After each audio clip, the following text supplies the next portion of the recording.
চলমান বাংলাদেশের পরিবর্তিত পরিস্থিতির উপরে ইসলামী খেলাফা বিষয়ে আমরা একটি জুমার খুতবা বাইতুল হামদ জামে মসজিদে দিয়েছিলাম রাজশাহীতে। তারপর একটি টিভি অনুষ্ঠানেও সে বিষয়ের সাথে সম্পৃক্ত কিছু আলোচনা হয়, কিন্তু আসলে পরিপূর্ণভাবে সকল দিক বিবেচনা করে আজকে এই জুমার খুতবায় ওই আলোচনাগুলোর সারমর্ম এবং তার সাথে আরো সংযুক্ত কিছু বিষয় তুলে ধরার চেষ্টা করব ইনশাআল্লাহ আজিজ। ইসলামের রাষ্ট্র দর্শন, রাষ্ট্রে যখন ব্যাপক পরিবর্তন হয় তখনই আসলে রাষ্ট্র দর্শন আলোচনা করার সুযোগ আসে। আর যখন রাষ্ট্র একটি স্থিতিশীল অবস্থার মধ্যে থাকে তখন আসলে সেখানে এটি আলোচনা করা উলুবনে মুক্ত ছড়ানোর মতো। কিন্তু যেহেতু রাষ্ট্র একটি পরিবর্তিত পরিস্থিতির মধ্যে দিয়ে যাচ্ছে, সেহেতু মানুষের জানা উচিত যে ইসলামের রাষ্ট্রীয় দর্শন কি, ইসলাম রাষ্ট্র কিভাবে পরিচালিত হতে দেখতে চায়। আমরা যে আয়াতটি পাঠ করেছি, আল্লাহ সুবহানাহু ওয়া তাআলা আয়াতে বলেছেন ইন্নাদ দীনা ইনদাল্লাহিল ইসলাম, আল্লাহ সুবহানাহু ওয়া তাআলার নিকটে একমাত্র মনোনীত দিন বা জীবন বিধান বা শরিয়া হচ্ছে ইসলাম।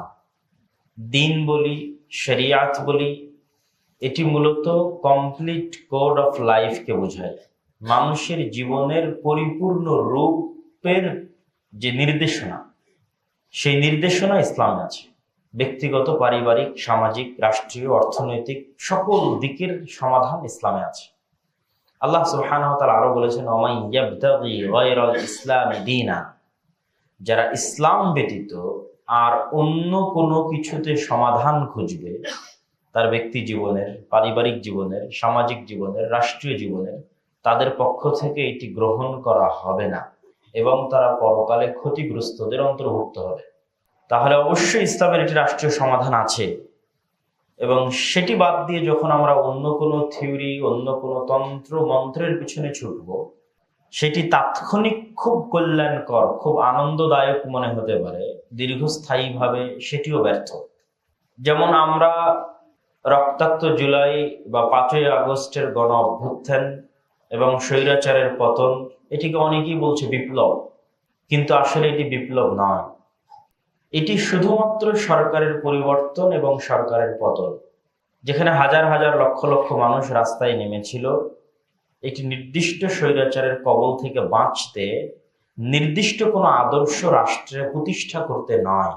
বিপ্লব তখনই হয় যখন সবাই এক নির্দিষ্ট আদর্শে বিশ্বাসী এবং সেই নির্দিষ্ট আদর্শকে তারা প্রতিষ্ঠা করছে এবং সেটির লক্ষ্যে তারা ব্যাপকভাবে সফল, তখন সেটিকে বিপ্লব বলা যায়। কিন্তু এখানে বামপন্থী আছে, ডানপন্থী আছে, ইসলামপন্থী আছে, খেলাফতপন্থী আছে, হিন্দু আছে, সকল ধর্মবর্ণের মানুষ নির্দিষ্ট কোনো আদর্শ বাস্তবায়নে নয়, নির্দিষ্ট এক স্বৈরাচারের কবল থেকে বাঁচতে। এই জন্য এটি শুধুমাত্র সরকারের পতন, সরকারের পরিবর্তন, বিপ্লব নয়। এই জন্য সংবিধানও এটাই। সংবিধান মেনে রাষ্ট্রপতি বহাল রেখে এখানে শপথ পড়ানো হয়েছে, শপথ বাক্য পাঠ করানো হয়েছে।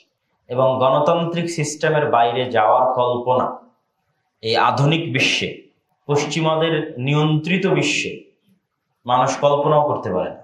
আর পশ্চিমাদের জন্য তাদের জন্য তাদের গণতন্ত্র কেন ঠিক সেটিও তুলে ধরবো, কিন্তু আমাদের জন্য তারা গণতন্ত্র কেন চায় সেটি আমাদের জানা দরকার।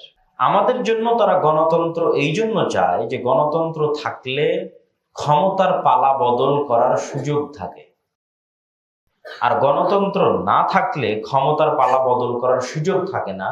তখন রিস্ক হলে পরিবর্তন করা খুব কঠিন হয়। এই জন্য রাজতন্ত্র তারা পছন্দ করে না।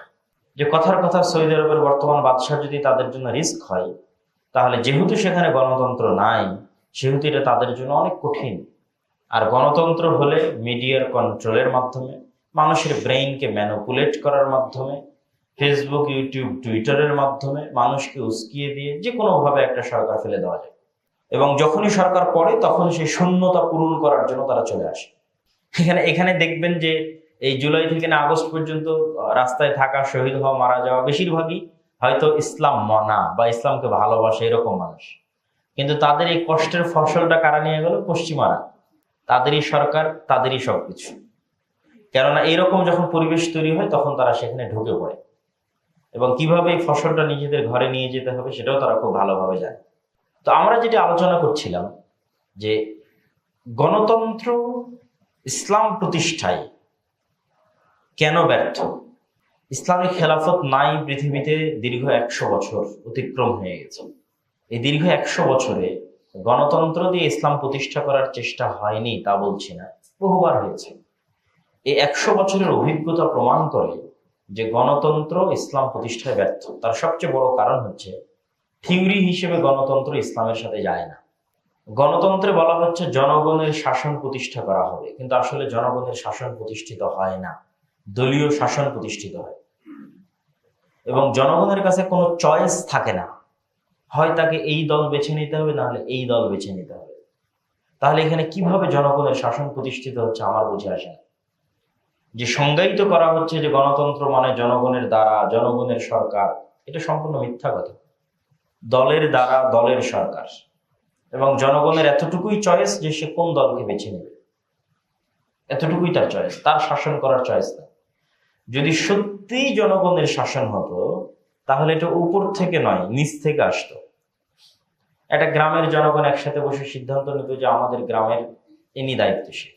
সকল গ্রামের যে দায়িত্বশীল নির্ধারিত হবে তারা মিলে সিদ্ধান্ত নিত তার উপজেলার অমুক দায়িত্বশীল।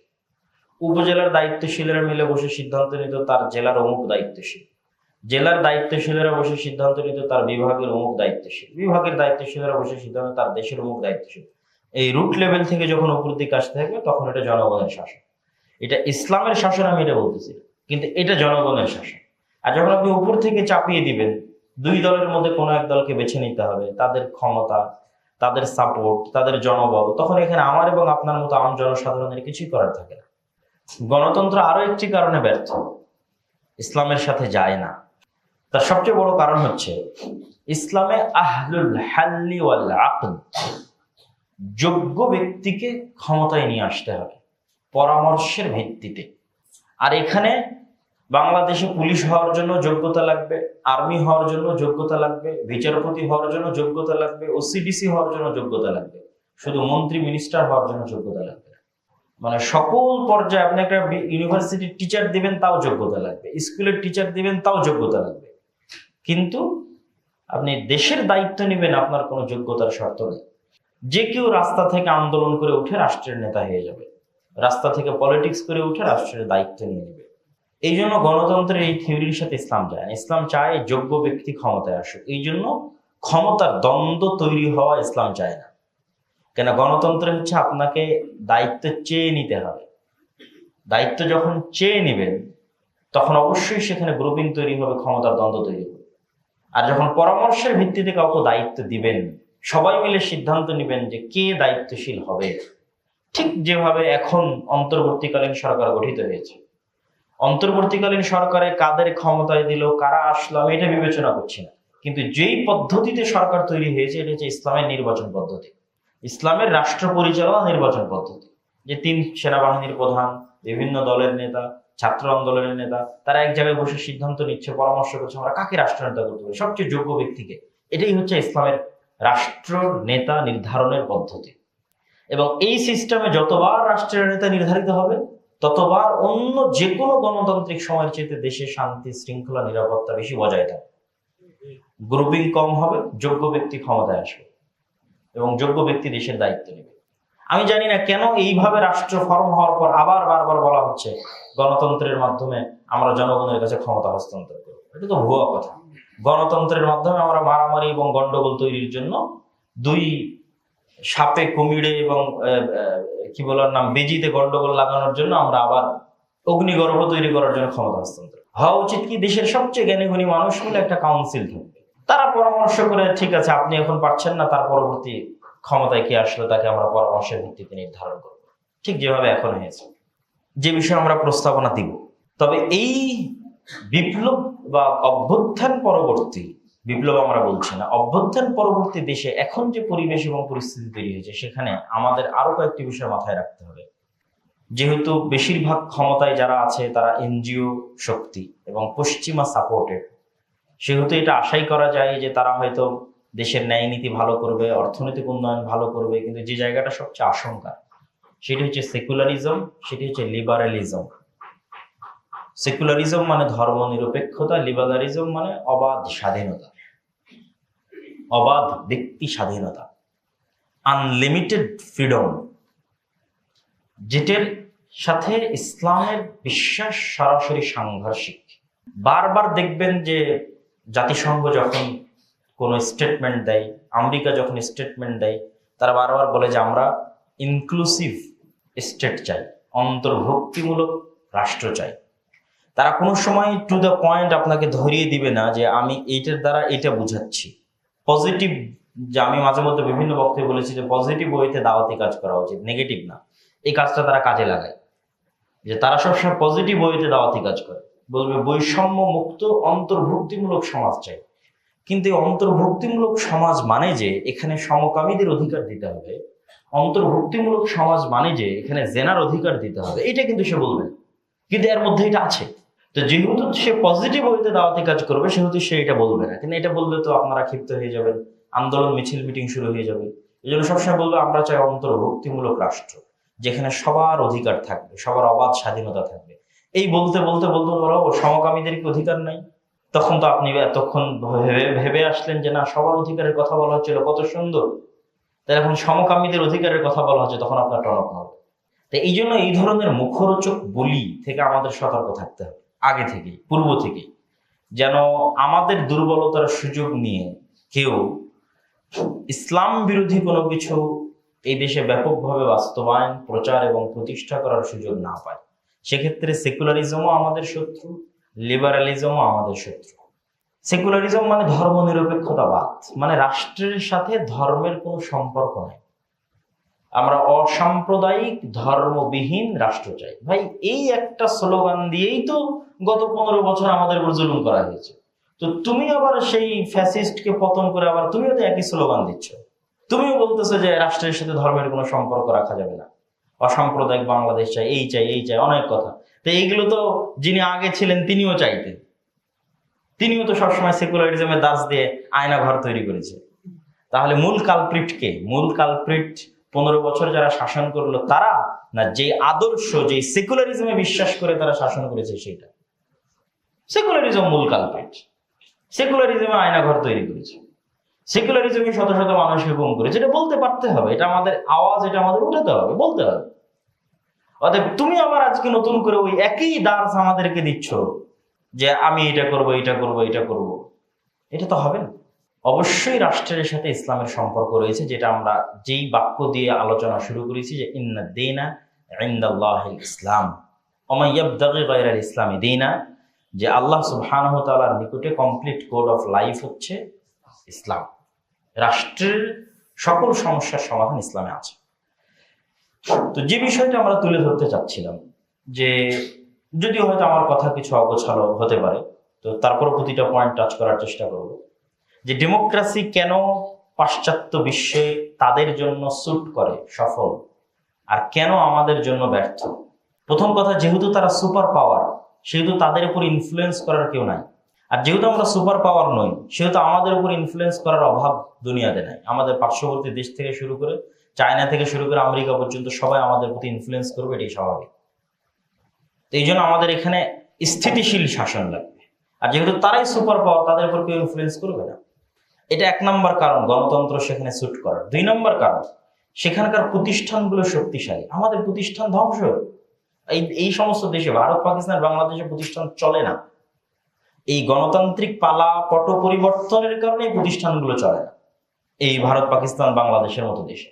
আর এই গত 15 বছরের পর তো প্রতিষ্ঠান সম্পূর্ণ নাই হয়ে গেছে। যেমন পুলিশ বাহিনীর কথা যদি বলেন, নাই, এই প্রতিষ্ঠানটা এখন নাই, অস্তিত্বহীন। অথচ এই পুলিশ বাহিনী ইংল্যান্ডে সবচেয়ে শক্তিশালী, আমেরিকাতে সবচেয়ে শক্তিশালী। ক্ষমতায় ডোনাল্ড ট্রাম্প কি ক্ষমতায় বাইডেন, পুলিশ বাহিনীর কাছে এটা দেখার বিষয় নয়। সে তার মতো তার কার্যক্রম সে চালিয়ে যাবে। বিচার বিভাগ স্বাধীন, ওই প্রতিষ্ঠান মজবুত, কে ক্ষমতা এটা দেখার বিষয় নয়, তার মতো সে কাজ করে, ফাংশন হয়। কিন্তু আমাদের মতো দেশগুলোতে এই সমস্ত বড় বড় প্রতিষ্ঠানগুলো ধ্বংস হয়ে গেছে। এই সমস্ত ধ্বংসশীল প্রতিষ্ঠানের উপর দাঁড়িয়ে গণতন্ত্র চলে না, বরং দেশে অস্থিতিশীলতা বিরাজ করবে, এবং রাজনৈতিক অস্থিতিশীলতার কারণে অর্থনৈতিক অস্থিতিশীলতা তৈরি হবে। এখানে আরো একটি বিষয় আমাদের মাথায় রাখতে হবে, সেটি হচ্ছে আমরা তাহলে কি করতে পারি, বা ইসলামী খেলাফা তাহলে কিভাবে প্রতিষ্ঠিত হতে পারে। তার আগে আরেকটু কথা বলে নেই যে ইসলামী খেলাফা বলতে আমরা কি বুঝাই, ইসলামী রাষ্ট্র দর্শন বলতে কি। ইসলামের রাষ্ট্র দর্শনের ছোট্ট কয়েকটা মূলনীতি আছে, যা আমি এর আগের বক্তব্যগুলোতে বিস্তারিত স্পষ্ট করেছি দলিল সহ। সংক্ষিপ্ত যদি বলি, তাহলে ইসলামের রাষ্ট্রীয় দর্শন হচ্ছে ক্ষমতার চিরন্তন চিরস্থায়ী মালিকানা একমাত্র আল্লাহ, বাকি সবাই যারা আসবে এরা ক্ষণস্থায়ী ক্ষমতার মালিক, কেউ চিরস্থায়ী নয়। 2 নম্বর হচ্ছে আল্লাহর নিকটে সকল মানুষ সমান, এখানে কালো সাদা, তারপরে হচ্ছে আপনার ধর্ম বর্ণ কোনো কিছুর ভেদাভেদ মানুষের ব্যক্তিগত মানবাধিকার তার সামাজিক অধিকার প্রদানের জন্য আল্লাহর নিকটে নেয়।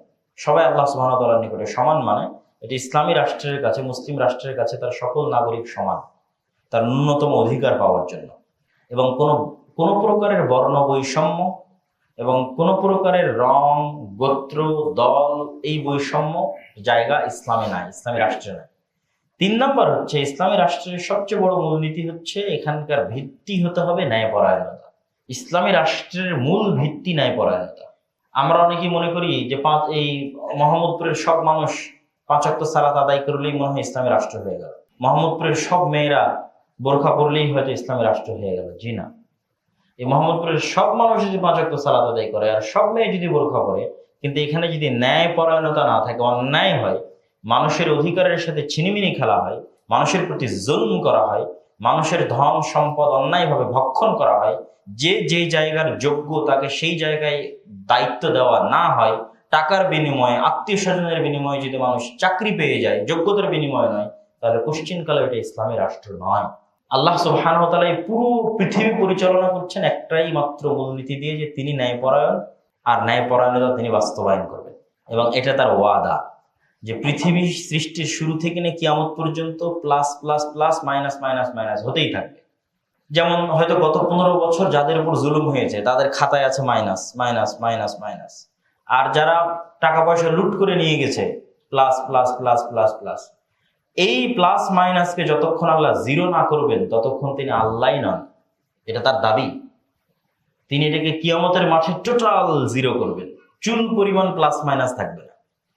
যে যার যতটুকু পাওনা ততটুকু তিনি তাকে বুঝিয়ে দিবেন। এই জন্য তিনি প্রতিপালক রব্বুল আলামিন, এটা তিনি কিয়ামতের মাঠে করবেন। তাহলে কি বোঝা গেল? আল্লাহ সুবহানাহু ওয়া তাআলার কাছে সবচেয়ে বড় মূলনীতি হচ্ছে তিনি ন্যায়পরায়ণ। তিনি তার সাথে সম্পৃক্ত সকল গুনাহ ক্ষমা করবেন, কিন্তু মানুষের সাথে সম্পৃক্ত গুনাহ ক্ষমা করবেন না কেন? তার ন্যায়পরায়ণতার ত্রুটি আসতে পারে এই জন্য। এবং নবী রাসূল যত দুনিয়াতে পাঠানো হয়েছে, সেই সমস্ত নবী রাসূলেরা পরে গিয়ে সালাত আদায় করেছে, পরে গিয়ে সিয়াম শিখেছে, কোরআন শিখেছে, কিন্তু জন্মগত তারা সত্যবাদী এবং ন্যায়পরায়ণ, জন্মগত। আর এই দুইটা জন্মগত বৈশিষ্ট্য ছাড়া তাদেরকে নবী বানানো হয়। রাসূল সাল্লাল্লাহু আলাইহি সাল্লাম 40 বছর পরে যখন আল্লাহ তাকে সালাত শিখিয়েছে, কোরআন শিখিয়েছে, হজ শিখিয়েছে, তখন তিনি করেছেন। কিন্তু এই জন্মের পর থেকে না 40 বছর পর্যন্ত তিনি জন্মগত সত্যবাদী এবং ন্যায়পরায়ণ। তাহলে ইসলামের সবচেয়ে বেসিক মূলনীতি হচ্ছে ন্যায়পরায়ণতা, যেটা থাকলে ইসলামী রাষ্ট্র আছে, না থাকলে ইসলামী রাষ্ট্র নাই। এবং আমাদের সবচেয়ে বড় সমস্যা হচ্ছে ন্যায়পরায়ণতা আমাদের না মসজিদে আছে, না মাদ্রাসায় আছে, না আমাদের ইসলামী দলগুলোতে আছে, না সংগঠনগুলোতে আছে। এই জন্য আমরা ইসলামী রাষ্ট্র প্রতিষ্ঠার যোগ্য নই। ইসলামী রাষ্ট্র প্রতিষ্ঠার যোগ্য হতে হলে সর্বাগ্রে আমাদের যে ছোট্ট ছোট্ট প্রতিষ্ঠানগুলো আছে, মসজিদ একটা প্রতিষ্ঠান, মাদ্রাসা একটা প্রতিষ্ঠান, দল একটা প্রতিষ্ঠান, এগুলোতে বেসিক মূলনীতি বাস্তবায়ন করতে হবে ন্যায়পরায়ণতা। যে আপনার বেশি চামচামি করবে তাকে আপনি পদ দিয়ে দিবেন, যতই ইসলামী দল হোক, তাহলে তখন ন্যায়পরায়ণতা থাকলো না। যতই সালাত আদায় করে ন্যায়পরায়ণতা থাকলো, তাহলে আপনি ইসলামী রাষ্ট্র পালনের যোগ্য নন, প্রতিষ্ঠার যোগ্য নন। চতুর্থ বেসিক মূলনীতি হচ্ছে ইসলামে মানুষের জীবনের হেফাজত সকল বিধি বিধান নিয়ম নীতির ঊর্ধ্বে।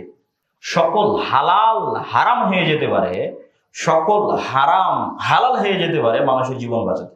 মানুষের জীবন বাঁচানোর ঊর্ধ্বে ইসলামে কোনো হুকুম নাই আল্লাহ সুবহানাহু ওয়া তাআলার পক্ষ থেকে, এর উপরে কোনো হুকুম নাই।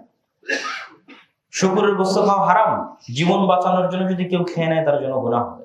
কেন? ইসলামের সকল ফরজের উপরের ফরজ, বড় ফরজ হচ্ছে লাইফ সেভিং, জীবন বাঁচানো। এটা হচ্ছে আপনি যখন দেখবেন একটা ইসলামী রাষ্ট্র প্রতিষ্ঠা হয়েছে, তখন সবচেয়ে যে সেফটিটা প্রতিষ্ঠা হবে সেটা হচ্ছে প্রত্যেকটা নাগরিকের জীবনের নিরাপত্তা প্রতিষ্ঠা। ইসলামী রাষ্ট্র যে কতটা স্বর্ণ, কতটা মহান, কতটা কল্যাণমূলক, তা আমরা তো আমাদের জীবনে দেখতে পেলাম না, দেখতে পাচ্ছি না। কিন্তু অতীতের ইতিহাস যদি ঘেটে দেখেন, এগুলো কিসের গণতন্ত্র?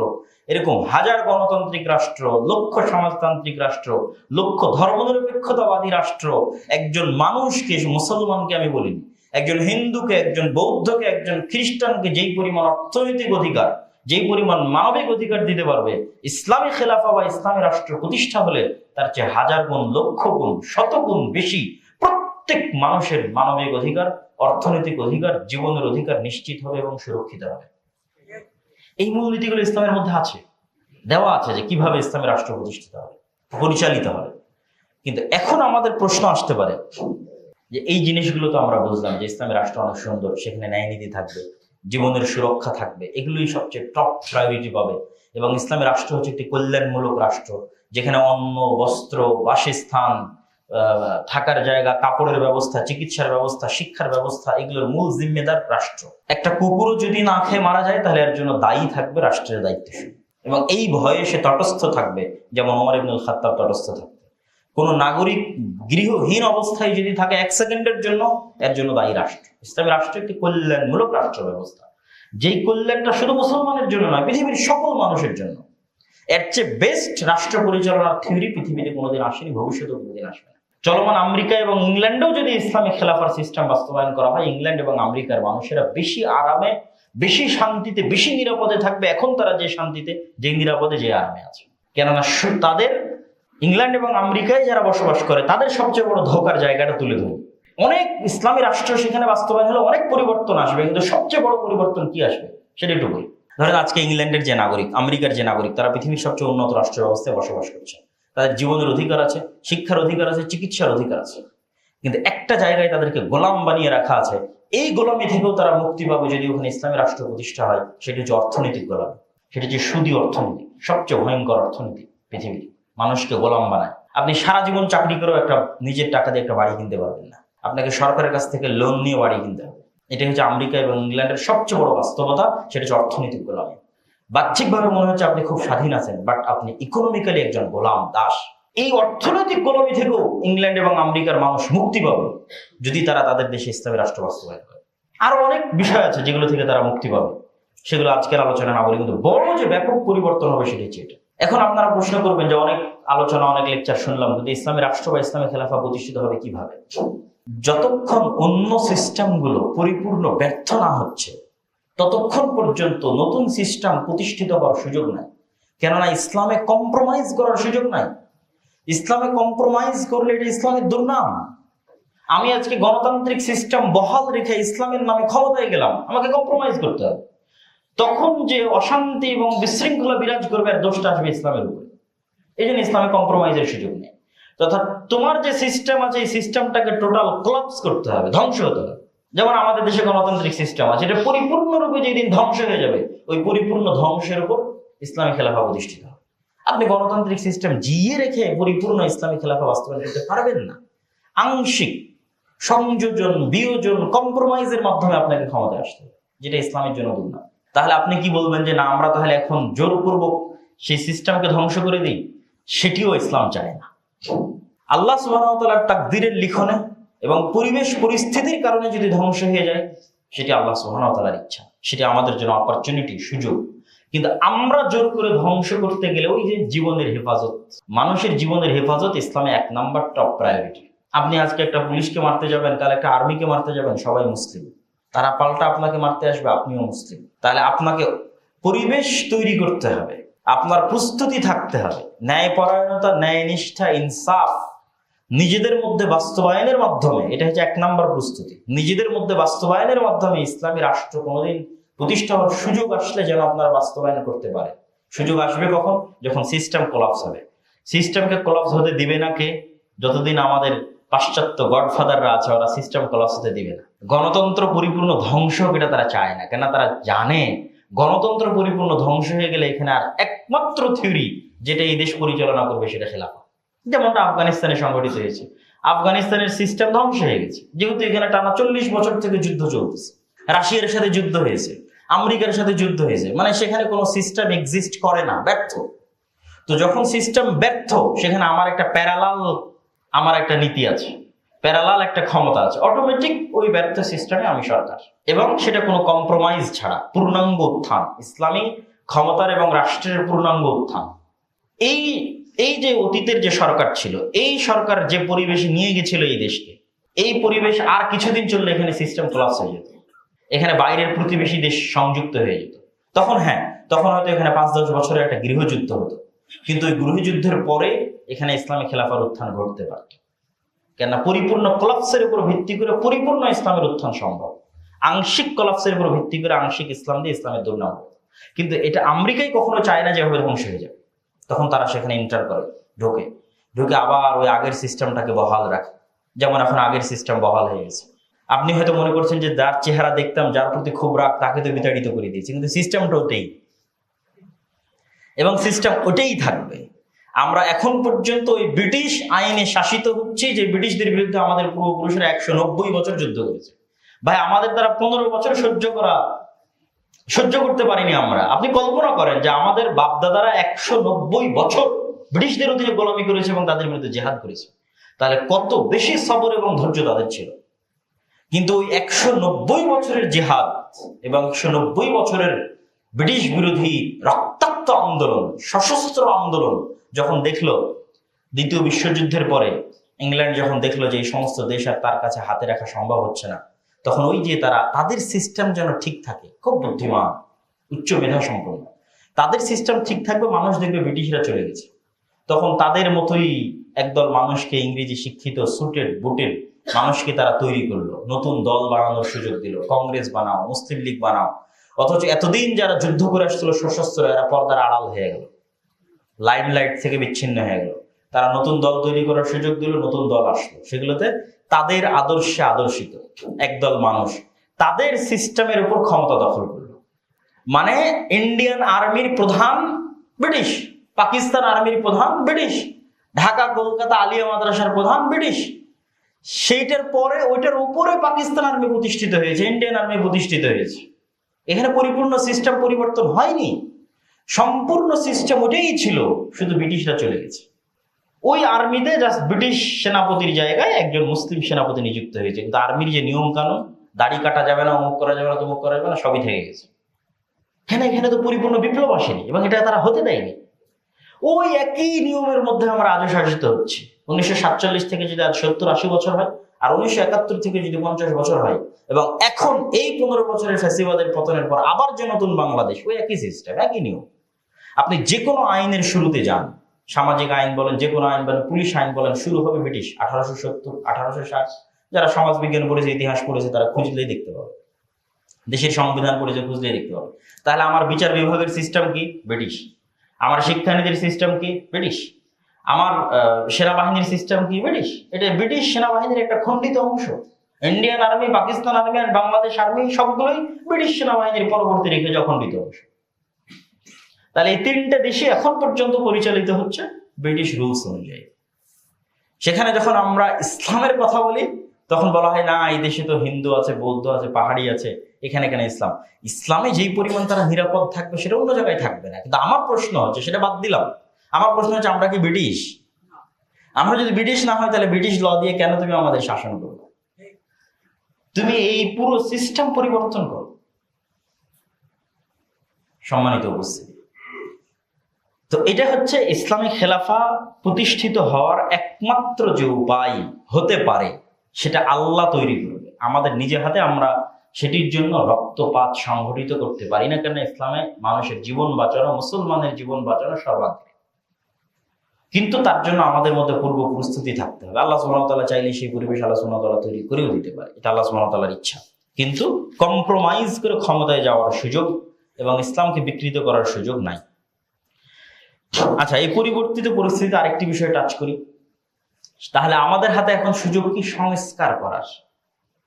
যেহেতু পূর্ণ বিপ্লব সাধিত হয়নি, এটা জাস্ট সরকারের পরিবর্তন। এই পরিবর্তিত পরিস্থিতিতে আমরা কথা বলার স্বাধীনতা পাচ্ছি, লেখার স্বাধীনতা পাচ্ছি। এই সুযোগে যেই সিস্টেম আছে, এই সিস্টেম যেহেতু পরিপূর্ণ কোলাপস হতে দেওয়া হয়নি, এবং যেহেতু পাশ্চাত্য পশ্চিমারা চাইবে না যে এটা পরিপূর্ণ ব্যর্থ হোক, সেহেতু আমাদের সাধ্য অনুযায়ী চেষ্টা করতে হবে অন্তত এই সিস্টেমটা একটু উন্নত হোক, সংস্কার হোক। এই উন্নত বা সংস্কারের দুইটা নাম আমি দিয়েছি, শরীয়ত বান্ধব এবং জনবান্ধব। পরিপূর্ণ শরীয়ত প্রতিষ্ঠা হবে না, কিন্তু শরীয়ত বান্ধব।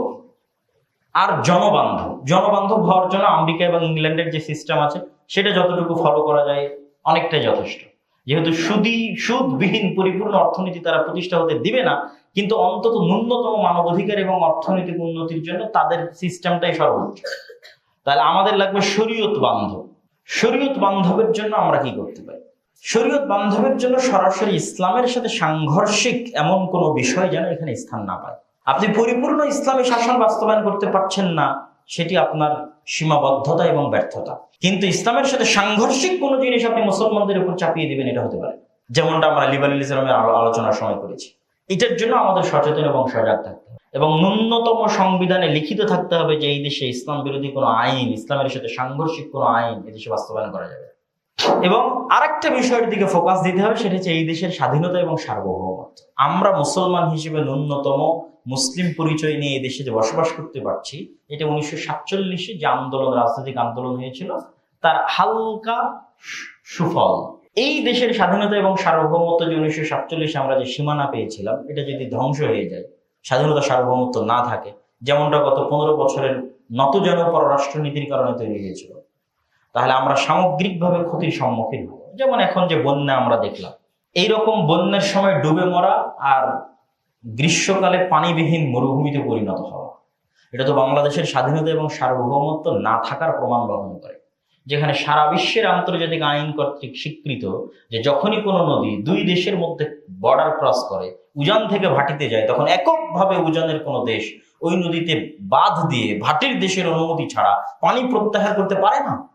কিন্তু আমাদের সাথে গত 50 বছর থেকে এই জুলুম করা হচ্ছে। পদ্মা নদীকে হত্যা করা হয়েছে, পদ্মা নদীর 50-এর অধিক কাছাকাছি শাখা নদী নিহত হয়েছে, সারা বাংলাদেশে 300-এর অধিক নদীকে হত্যা করা হয়েছে। পদ্মা নদীতে যেমন বাঁধ দেওয়া হয়েছে, তিস্তাতে আমাদের নিকটবর্তী বাঁধের নাম হচ্ছে গজলডোবা, আর এর অতিরিক্ত পাহাড়ের চতুর্দিকে যাওয়া যাবে অসংখ্য বাঁধ আছে। পুরো তিস্তা নদী একটা মৃত মরুভূমিতে পরিণত হয়েছে। তাহলে গ্রীষ্মকালে পানি প্রত্যাহার করে নদীগুলোকে হত্যা করা হচ্ছে, আবার বন্যার সময় যখন পানি বেশি হয়ে যাচ্ছে, ছেড়ে দিচ্ছে, তখন আমার নদীর তো ওই ধারণ ক্ষমতা নাই। যেহেতু শুষ্ক মরুভূমি নদী, বন্যার এত পানি সে ধারণ করবে কিভাবে? তখন কুমিল্লা ফেনীতে যে বন্যা হয়েছে এরকম বন্যা হচ্ছে, সিলেটে যে বন্যা হয়েছে এরকম বন্যা হচ্ছে। বন্যার ক্ষতির পরিমাণ আপনি কল্পনা করতে পারবেন না। এই বন্যার ক্ষতির পরিমাণ কল্পনা করতে পারবেন না। মাজা ভেঙে দেওয়া যেটাকে বলা হয়, ফেনী, কুমিল্লা, নোয়াখালীর মানুষের মাজা ভেঙে দেওয়া হয়েছে অর্থনৈতিকভাবে। এবং আন্তর্জাতিক আইন লঙ্ঘন করা হয়েছে যে আপনি বাঁধ খুলে দেবেন, তার পূর্বে ভাটির দেশকে জানাবেন না, এটা আন্তর্জাতিক আইনের লঙ্ঘন। তাহলে এই দেশের স্বাধীনতা সার্বভৌমত্ব যতক্ষণ শক্তিশালী না হচ্ছে, ততক্ষণ আমি আমার কোনো অধিকারী, রাষ্ট্রীয় কোনো অধিকারী আমি পাবো না। এবং আমাদেরকে ব্যাপক এবং সুদীর্ঘ এক গোলামির মধ্যে জীবনযাপন করতে হবে। এই জন্য আমরা আরেকটি বিষয় এই সংস্কারের সাথে যুক্ত করতে পারি, সেটি হচ্ছে বাংলাদেশের স্বাধীনতা এবং সার্বভৌমত্ব। 1996 সালের পানি বন্টন চুক্তি অনুযায়ী 52টা ভারত এবং বাংলাদেশের মধ্যে যে নদী আছে, তার পানির ন্যায্য হিস্সা অনুযায়ী বন্টন হতে হবে।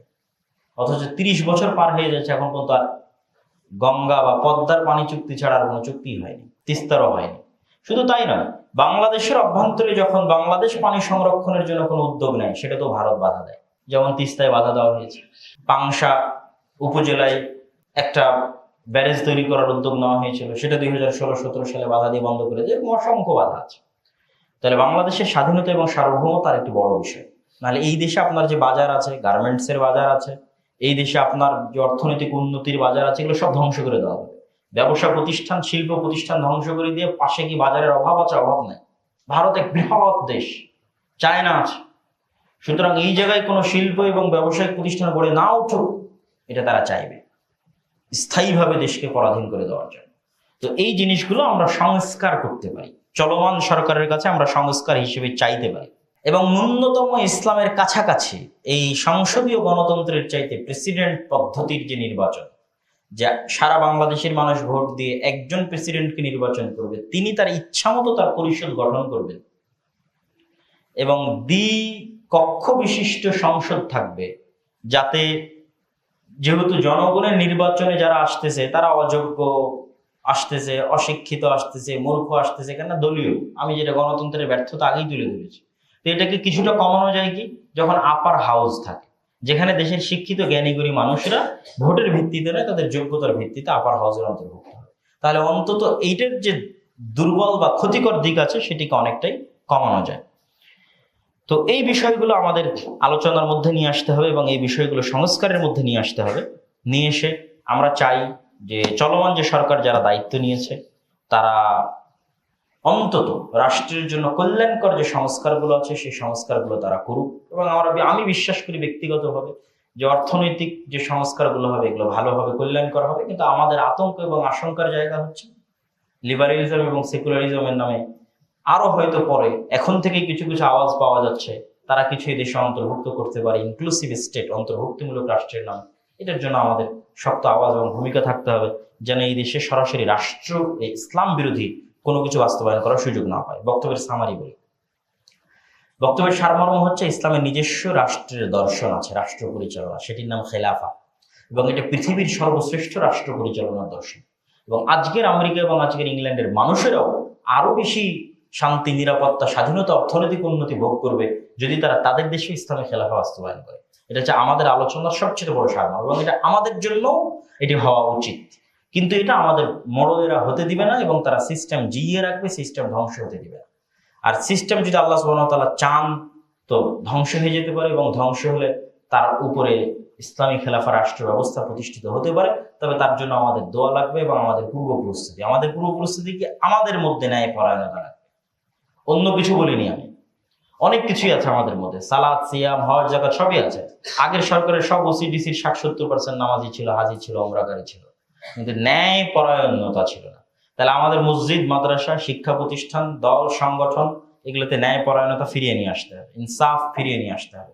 তাহলে আল্লাহ সুবহানাহু ওয়া তাআলা আমাদের উপর দয়া করে তিনি আমাদের দায়িত্ব দিতে পারেন। যেমন আল্লাহ সুবহানাহু ওয়া তাআলার একটা আয়াত পড়ে যদি আজকের বক্তব্য শেষ করতে চাই, ওয়া'আদাল্লাহু আল্লাযীনা আমানু মিনকুম ওয়া আমিলুস সালিহাত, আল্লাহর ওয়াদা যারা ঈমান আনয়ন করে এবং সৎ কাজ করে তাদের জন্য আল্লাহর ওয়াদা যে লা ইস্তাখলিফান্নাহুম ফিল আরজ, আল্লাহ তাদেরকে পৃথিবীতে রাষ্ট্রীয় ক্ষমতায় অধিষ্ঠিত করবেন। তাহলে আমাদেরকে আল্লাহ রাষ্ট্রীয় ক্ষমতায় অধিষ্ঠিত করছেন না মানে আমাদের ঈমানের ত্রুটি আছে, সৎ আমলের ত্রুটি আছে। এটা আল্লাহর ওয়াদা, আল্লাহ কোরআনে বলছেন যে আল্লাহর ওয়াদা যারা ঈমান আনয়ন করবে, সৎ আমল করবে, তাদেরকে আল্লাহ সুবহানাহু ওয়া তাআলা রাষ্ট্রীয় ক্ষমতায় অধিষ্ঠিত করবেন। কামাস্তাখলাফাল্লাযীনা মিন ক্বাবলিহিম, যেমন আল্লাহ সুবহানাহু ওয়া তাআলা তাদের পূর্ববর্তীদের করেছিলেন। ওয়ালা ইউমাক্কিনান্না লাহুম দীনাহুম, আর এটার দ্বারা আল্লাহ তার দ্বীনকে পৃথিবীতে শক্তিশালী এবং মজবুত করবেন। কোন দিনকে? আল্লাযী ইরতাদা লাহুম, যে দিনকে আল্লাহ সুবহানাহু ওয়া তাআলা বাছাই করেছেন এই দুনিয়ার মানুষের জন্য। এটি সূরা নূরের 55-56 নম্বর আয়াত। তো এই আয়াতকে সামনে রেখে আমরা বলতে পারি যে আমরা যদি সংশোধন হই, আমরা যদি আমাদের মধ্যে ন্যায় পরায়ণতা প্রতিষ্ঠা করতে পারি। আপনি মনে করছেন ন্যায় পরায়ণতা মানে শুধু দায়িত্বশীল? জি না, পরিবারের মধ্যে ন্যায় পরায়ণতা থাকে। শাশুড়ি এবং বউ পরস্পরের মধ্যে সালাত, সিয়াম, হজ, যাকাত সব ঠিক থাকলেও ন্যায় পরায়ণতা ঠিক থাকে না। বিয়ে হওয়ার পর বাবা এবং সন্তানের মধ্যে সব ঠিক থাকলেও ন্যায় পরায়ণতা ঠিক থাকে না।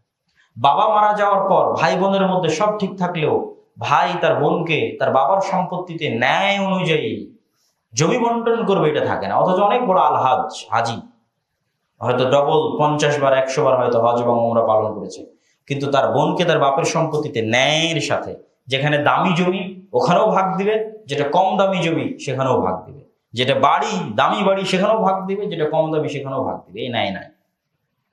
তাহলে আমাদের মুসলমানদের এই ন্যায় পরায়ণতা হারিয়ে গেছে কেন? ওই যে ব্রিটিশ সময়কাল থেকে না আজ পর্যন্ত এই যে 200 বছরের গোলামি, এই গোলামিটা আমাদের স্বভাব চরিত্র নষ্ট করে দিয়েছে।